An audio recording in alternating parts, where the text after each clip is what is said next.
The prophet Habakkuk. Chapter 1. The prophecy that Habakkuk the prophet received. How long, Lord, must I call for help, but you do not listen? Or cry out to you violence, but you do not save? Why do you make me look at injustice? Why do you tolerate wrongdoing?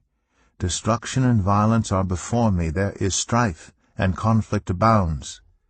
Therefore the law is paralyzed, and justice never prevails. The wicked hem in the righteous, so that justice is perverted. Look at the nations and watch, and be utterly amazed. For I am going to do something in your days that you would not believe, even if you were told.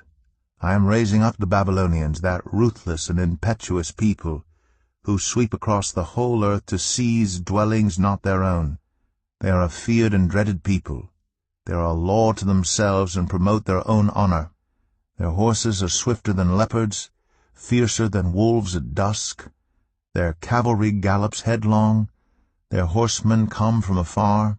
They fly like an eagle swooping to devour.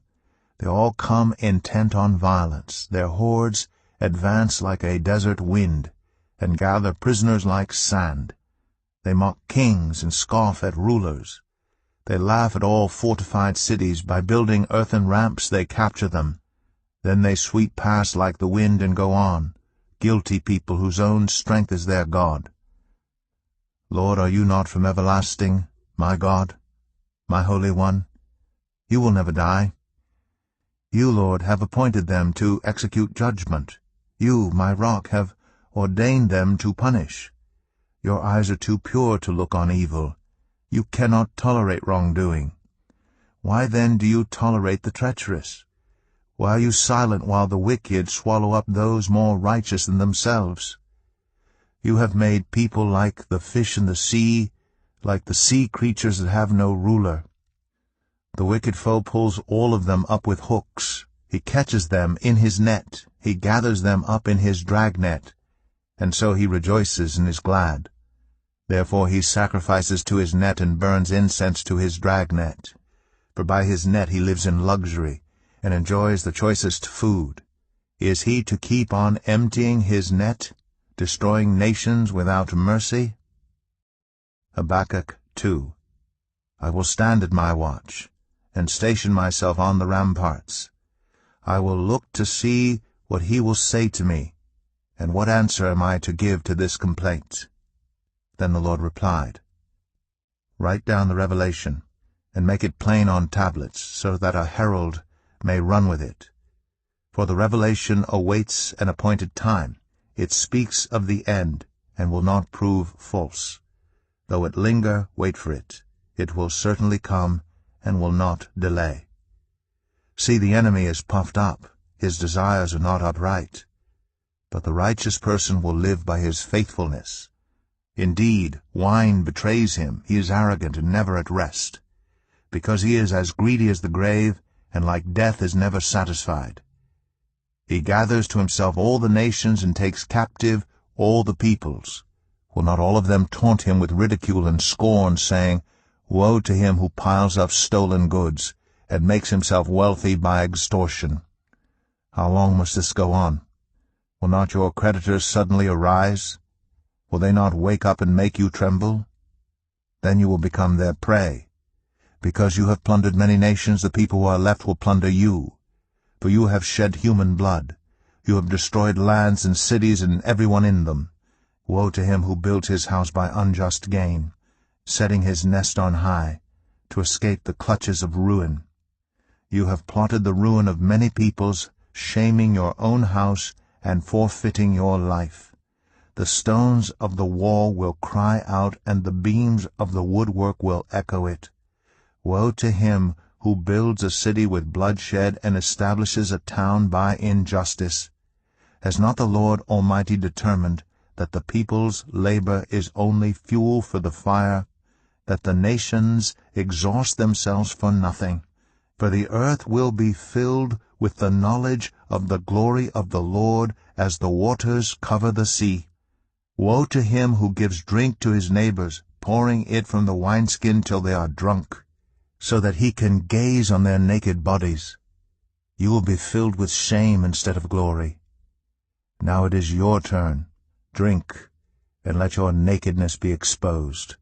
The cup from the Lord's right hand is coming around to you, and disgrace will cover your glory. The violence you have done to Lebanon will overwhelm you, and your destruction of animals will terrify you.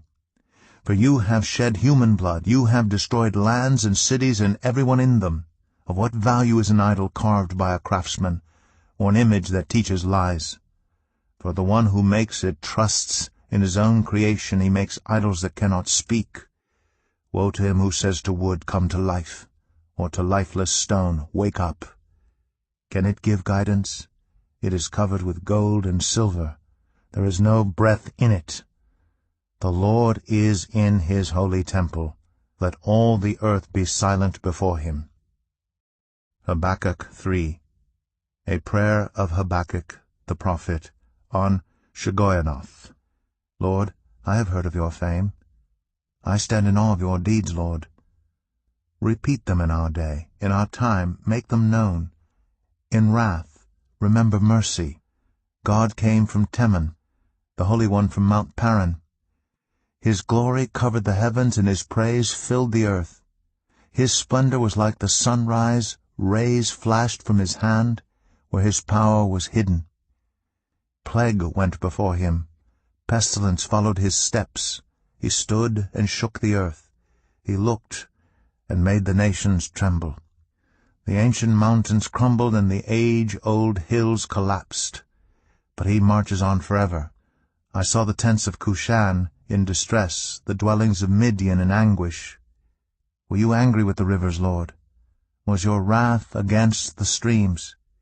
Did you rage against the sea when you rode your horses and your chariots to victory?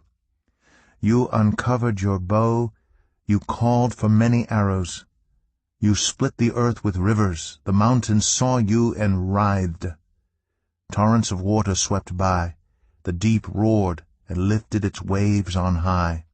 Sun and moon stood still in the heavens at the glint of your flying arrows, at the lightning of your flashing spear.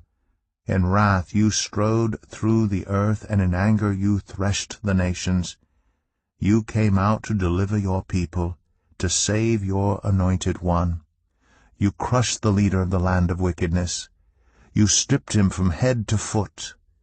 With his own spear you pierced his head when his warriors stormed out to scatter us, gloating as though about to devour the wretched who were in hiding. You trampled the sea with your horses, churning the great waters. I heard, and my heart pounded. My lips quivered at the sound. Decay crept into my bones, and my legs trembled. Yet I will wait patiently for the day of calamity to come on the nation invading us.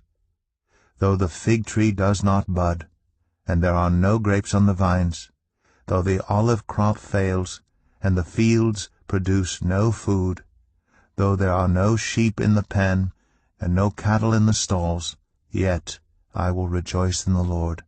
I will be joyful in God my Savior.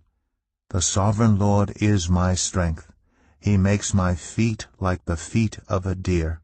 He enables me to tread on the heights. For the director of music on my stringed instruments.